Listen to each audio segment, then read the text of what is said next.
Trouble after army vowed to crush IPOB for killing 5 soldiers in Abia. See what Simon Ekpa enclosed. Good morning, everyone, and thank you all for tuning in and listening to this headline that we got your ears this morning. As our headline for this morning says that trouble after army vowed to crush IPOB for killing 5 soldiers in Abia State. See what Simon Ekpa enclosed. We have heard that tensions have escalated in southeast Nigeria following the defense headquarters accusation against the indigenous people of Biafra IPOB for the recent killing of 5 soldiers in Abia State. In a stern statement, the military vowed to retaliate against what is described as a brutal act of violence. This development has prompted a defiant response from Simon Ekpa, the self-proclaimed Prime Minister of the indigenous people of Biafra, who dismissed the military's threat. The defense headquarters released a statement on Tuesday night, asserting that the soldiers were killed by gunmen enforcing IPOB sit-at-home order. This order was issued to commemorate the Igbo people who perished during the Nigerian Civil War from 1967 to 1970, the day known as Biafra Heroes Day. It is observed on May 30th each year, reflecting deep historical and emotional significance for the Igbo community. According to Sahara reporters, the soldiers were ambushed at Obi-Kaba Junction in the Obingwa local government area.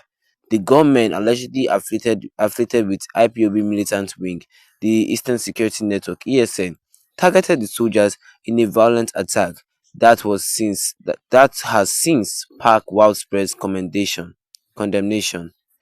In response to the accusation and the vow of military retaliation, Simon Ekpa took to Twitter to issue a proactive statement. "You have been crushing them." Ekpa tweeted, challenging the narrative put forth from the defense headquarters and emphasizing a distinction between IPOB and what he refers to as the Biafran government. The defense headquarters' commitment to response to the killing highlights the growing tensions and violence in the region. The military strategy includes a firm stance against the secessionist movement, which has long been a contentious issue in Nigeria's political landscape. The vow to crush the perpetrators of this attack is seen as part of a broader effort to quell the activities of IPOB and its militant factions. The sit-at-home order, while intended as a peaceful commemoration, has often led to confrontations and violence. This year's observance was no exception, culminating in the deadly attack on the soldiers. The order itself underscores the persistent and deeply rooted grievance within the Igbo community, who continue to seek recognition and justice for historical events of the Civil War. The killing of the soldiers has also raised concerns about the security situation in Abia State and the border southeast region. The military promise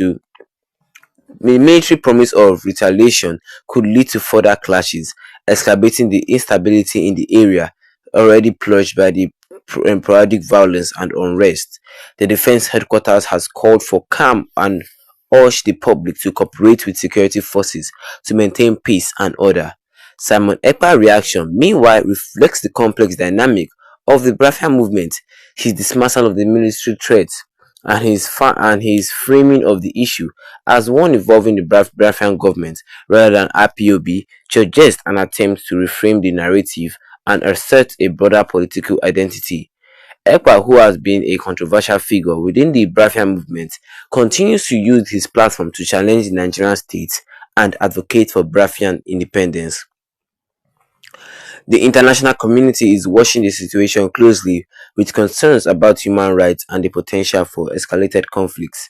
The Nigerian government, while facing criticism for its handling of the Biafran issue, remains steadfast on its position that the unity of Nigeria is non-negotiable. the government's approach of the crisis in the southeast is a balancing act between maintaining national integrity and addressing the legitimate grievances of the Igbo people. As the situation develops, the need for dialogue and peaceful resolution becomes even more pressing. The cycle of violence and retaliation serves only to deepen the division and prolong the suffering of affected communities. The call for a peaceful and just resolution to the Biafran issues is echoed by many both within Nigeria and its international community. In the wake of the soldiers' death, the defense headquarters is likely to intensify its operation in the southeast, aiming to dismantle the network responsible for the attack.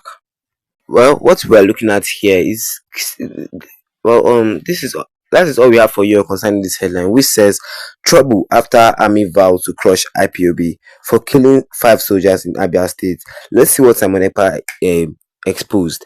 And we're looking at that is what we're looking at here this early morning, because they said tension has escalated in the southeast Nigeria because of the following the defense headquarters accusation against the IPOB for killing 5 soldiers in Abia State on Thursday, May 30th.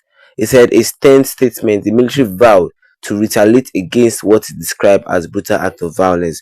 The military is vowing to retaliate. They want to do like they want to retaliate concerning what the IPOB member did to the 5 policemen. So this development has prompted a different response from Simon Ekpa, the self-proclaimed Prime Minister of Biafra.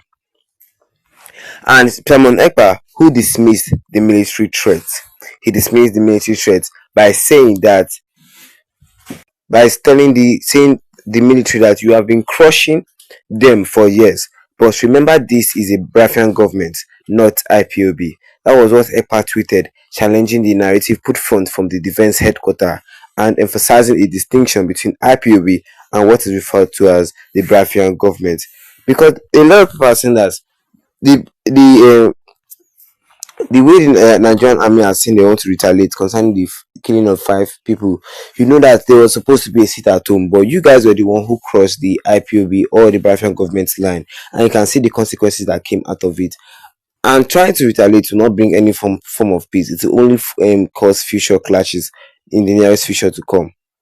Yes, it will only cause future clashes to come, future civil wars to come, and there will be no peace. There will just be continuous fighting. So what do you guys think concerning this? Let me see your own comments below in the comment section, and don't forget to leave a like on this video. Then tap that subscribe button to subscribe to our channel, so as notification bell, so that anytime I have any new video